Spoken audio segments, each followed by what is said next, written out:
martial arts story time before dinner. And when I was a kid, my father trained under a man named Chang. And Chiang Kai Chang, it was a store that he had a store across the street from Grandmaster William C.C. Chen when I was a kid, and I grew up to coach Grandmaster William C.C. Chen's team, U.S. Tai Chi Push Hands team. So when I was a kid, the store also got robbed when I was a kid, and my father went to with his martial brother to go and stop the thief, and then one of their other martial brothers stopped the thief, and that's a whole story that led to Justice for Hire, and me seeing my father as kind of like a vigilante hero. But Chiang Kai Chang said many interesting things, and he said one thing to my father when I was a kid that I always remember. He said that you train one technique over and over and over again. You don't tell anybody what that technique is, and you make sure it's your strongest technique. And if you ever need to use it, you pull out that technique. And if it doesn't work on the opponent, you run. And I started recording this because I was telling my girlfriend this, and I wanted to share that with her. And so now I'll start talking to her more directly, but I want to share that with you guys too.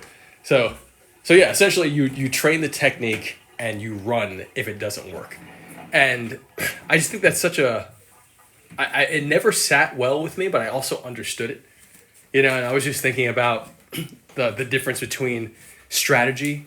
For example, in my experience in Chinese martial arts, there's more of an emphasis on energy and flexibility and form and flow, which is really super important, but strategy is often left out.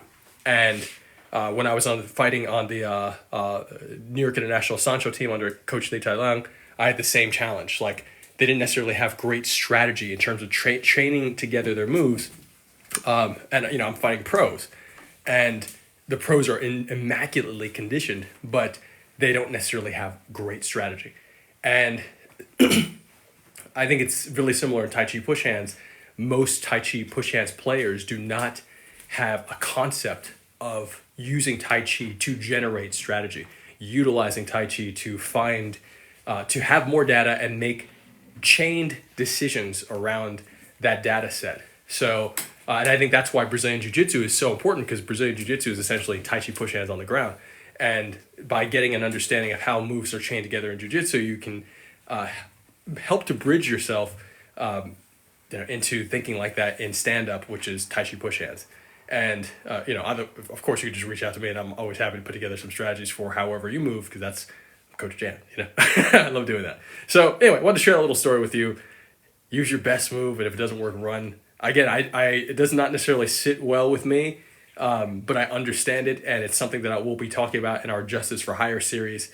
And so check out Justice for Hire if you want to be a hero or a villain in a cinematic universe that people are creating all around the world with us in our martial arts action show. So that's at Justice for Hire on everywhere, TikTok, YouTube, etc. I love you guys. I'll be back tomorrow with more stuff.